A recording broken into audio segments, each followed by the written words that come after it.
Hello. It's oddly quiet because I'm at home and my girls are sleeping. Well, Nora is for sure. Rory's kind of here. She's.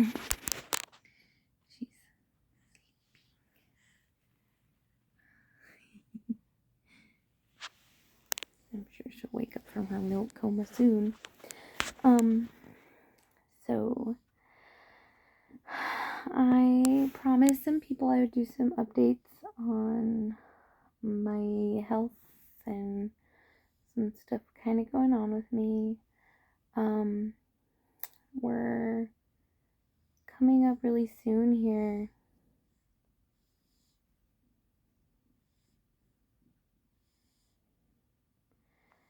On 6 months. Since I was hospitalized, Sarah Mitzi's gonna come say hi. 6 months. Yeah, 6 months. Almost. Since I've been hospitalized with COVID. And went through a whole lot of stuff. I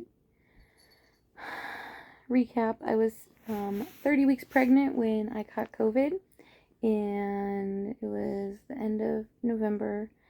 I was hospitalized. I tried to go to the hospital in December 5th, but like they wouldn't run tests on me. I don't know if they were like scared to do anything or what. They just listened to the Doppler on the baby and they listened to the stethoscope and they didn't really hear anything very good. So that was really troubling, I guess. So they just sent me home. And 2 days later, I ended up back at the hospital. I had bilateral or double pneumonia. I had pneumonia in both lungs, and I had blood clots in both lungs. So I was hospitalized immediately that day from December 7th through the 14th. So that's the recap on that. Obviously, I'm still alive. I had home oxygen for 2 months, roughly. I was basically using it. Yeah, about 2 months, I'd say. I'm no longer using it. I don't need it anymore. My breathing for the most part's pretty good. I still have issues every now and again with like catching my breath if I do a lot of activity. But it's not like my O2 levels don't drop anymore dangerously low, so it's not like a worry. My body can self-regulate that way. But I've been on blood thinners since then. And I helicopter. I just got good news this last week. They lowered my dose. They had me on 120 and then they dropped me to 40 milligrams a day of the blood thinner because I was gonna have the baby go into labor. Don't want you to hemorrhage to death, and they don't want you to have a blood clot after labor. So I jumped back up to 120 after I gave birth, and then they pushed me all the way up to 150, dropped me down to 130, and then now I'm at 120. The medication's working, so that's good. Unfortunately, I've been having issues. In the beginning of March, I started having swelling in my knees really badly. I had lost a lot of weight. I gained it back, but that's because of other things. But at the time, I had lost over 25 pounds because of COVID. And then obviously I gave birth to my daughter in January on the 25th. And she weighed 7 pounds, 1 ounce. And I basically lost another 10 pounds. So I lost like 35 pounds. Losing 35 pounds you'd think would be better for your knees. So, yeah. Beginning of March, I started having huge issues walking.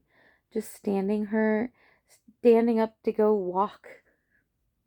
Like, and then now stairs hurt terribly. Going up and down stairs hurts so bad. I hobble like I'm an elderly lady with terrible, like terrible, terrible arthritis.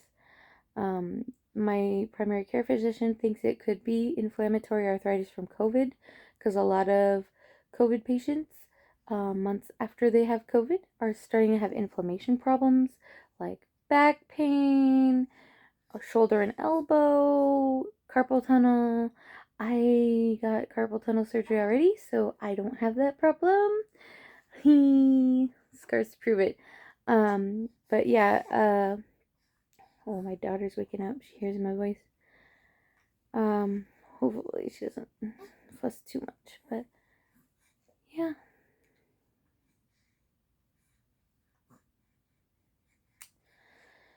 So that's that. Um, my knees are really, really bad. We don't know why. We don't know what to do about it. But another thing I've been having issues with is massive, massive amounts of hair loss. And some of it could be postpartum hair loss. I have PCOS, so it could be alopecia. I had some issues with alopecia, but it was like mild alopecia. It wasn't to this extent. Um, COVID causes hair loss as well. Massive amounts of hair loss.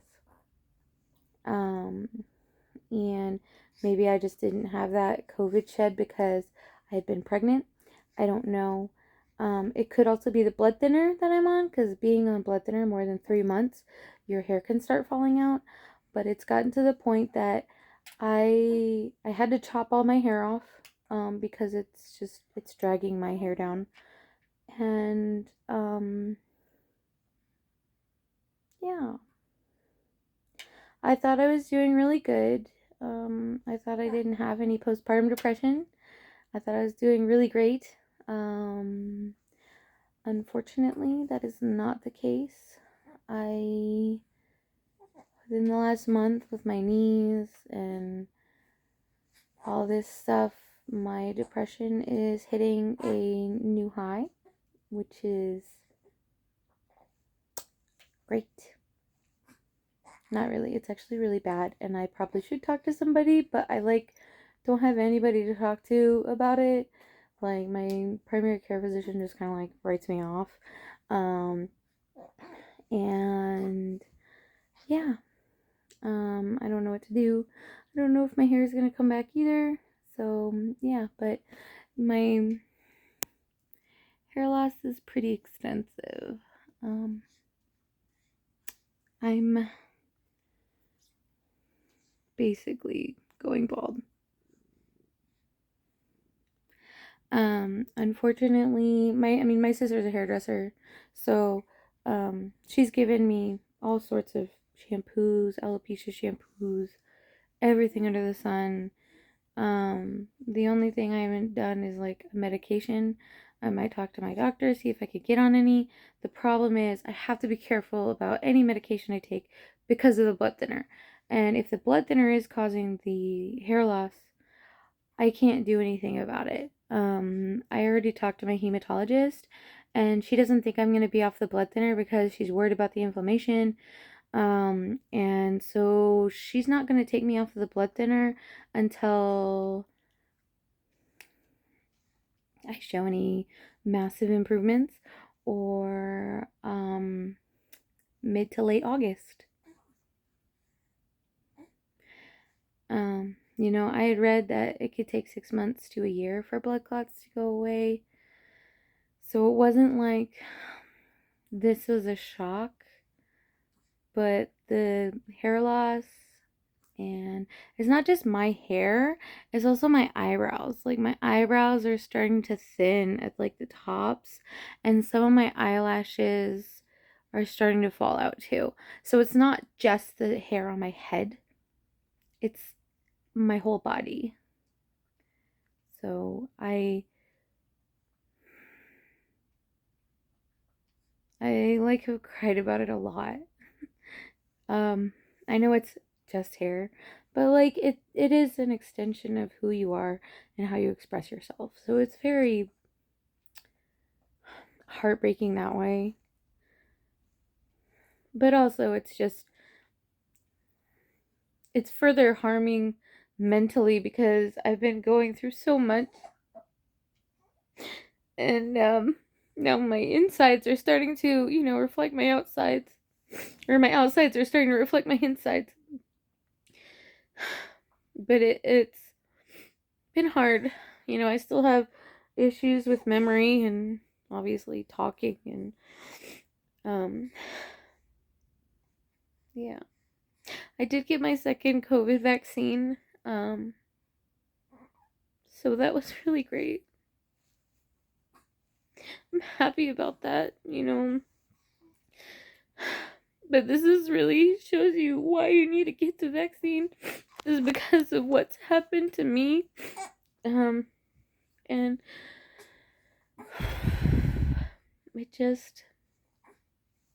it's hard, There's a lot of things that you don't expect, and things still pop up every now and again. I just hope that, I can get through it still. Like, I hate when people are like, it's a 99% survival rate. Oh, my daughter's crying. Hold on. We'll grab her. Rory, it's okay. 1 second.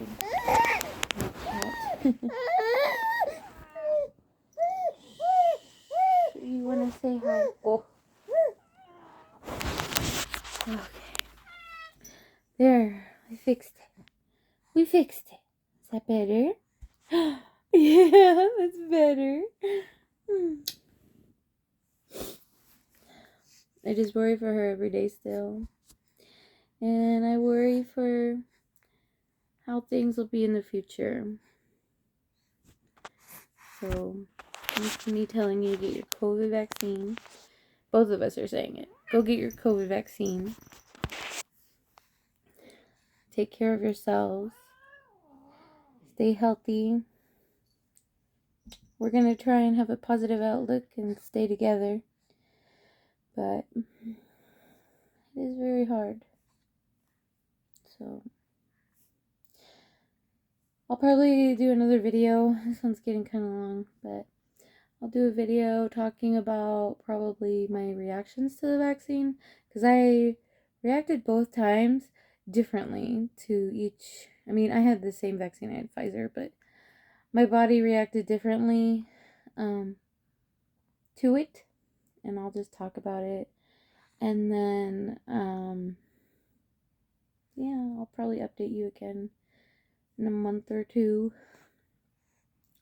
I don't know if this is helpful or if anybody even gives a damn about any of this, but these are all, I guess I just wanted to share like my real story, how COVID really is, how people with long haulers are still dealing with it months later. Like,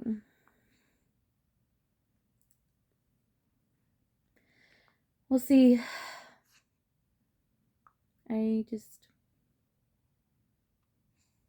Yeah. This is the way it's been since March, I guess. March, April, yeah, May. So, that's the way it's been these last couple months. That and taking care of this little one. You say hi. Hello. Happy baby. You say hello.